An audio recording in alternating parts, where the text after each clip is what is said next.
17 तारीख को मुझे मतलब मारा उन्होंने, तो मैं सबसे पहले चौकी पे गया और चौकी पे लगभग 2 घंटे में बैठा हुआ था। एसओ साहब को दिखाया भी, यहाँ पे कट गया था। मैंने कहा सर उन्होंने खींचा है। उन्होंने कहा कि इसको हटवा दीजिए, ये छिनौटी का मामला, और मुकदमा आप दर्ज करा दीजिए, मैं 3-4 दिन के अंदर आपको दिला दूंगा।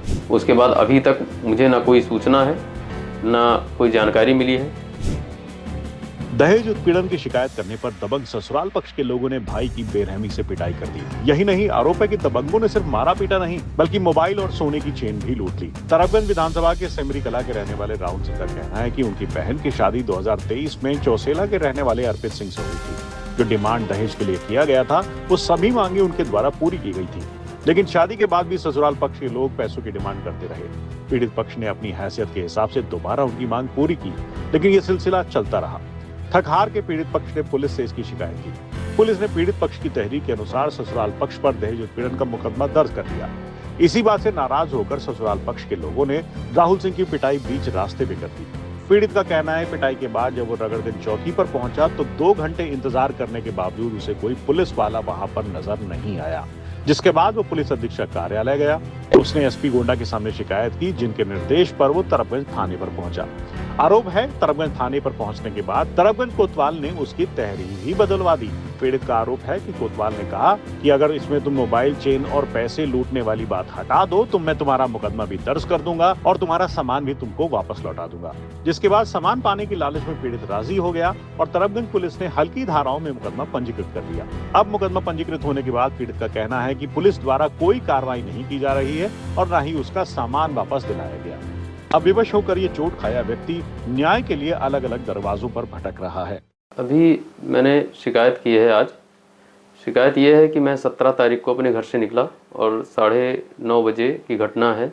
जगदम्बा शरण महाविद्यालय जो है बेलसर में, उसके 200 मीटर पहले मुझे 8 लोगों ने मिलके घेर के मारा। वहाँ से पहले से ही बैठे हुए थे वहाँ।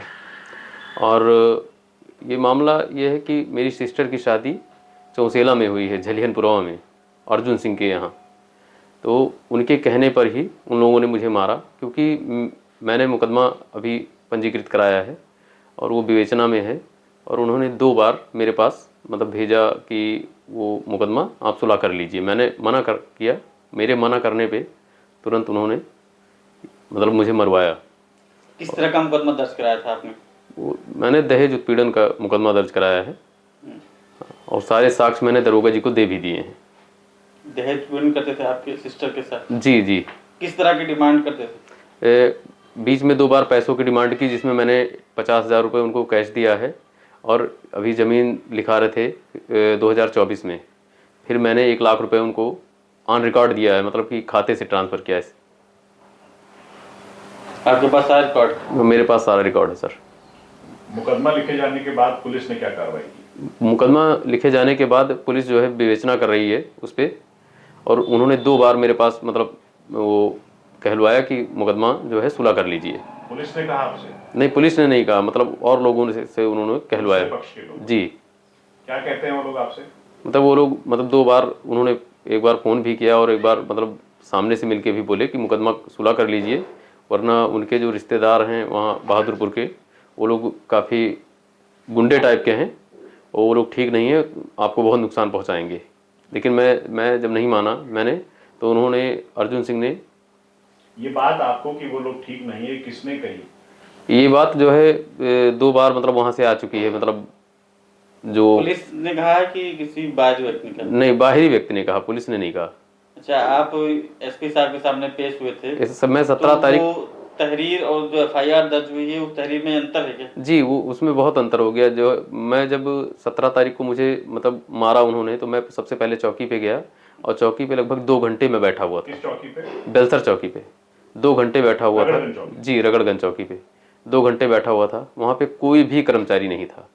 उसके बाद मैं वहाँ से उठा, मैं सीधा एसपी साहब के यहाँ आया और एसपी साहब के यहाँ मैंने तहरीर दी और एसपी साहब ने उसको। तो आपको रगड़गंज चौकी पे कोई पुलिसकर्मी नहीं मिला? कोई पुलिसकर्मी नहीं मिला सर। फिर उसके बाद मैंने जब एसपी साहब के यहाँ जो तहरीर मैंने डाली, उस पर एसपी साहब ने आदेश भी किया और उस 17 तारीख को उन्होंने आदेश कर दिया। और 18 तारीख को जब मैं वहाँ थाने पे गया, तो जैसे मेरा फ़ोन और मेरे पास मेरा फ़ोन ले लिया, मेरे पास 1500 रुपये थे, उसको ले लिया, ऊपर वाली जेब में थे, और मेरा चैन भी छीन लिया उन्होंने। मैंने एसओ साहब को दिखाया भी, यहाँ पे कट गया था। मैंने कहा सर उन्होंने खींचा है, रज्जन सिंह ने। और उसके बाद उन्होंने कहा कि इसको हटवा दीजिए, ये छिनौटी का मामला, और मुकदमा आप दर्ज करा दीजिए, मैं 3-4 दिन के अंदर आपको दिला दूंगा।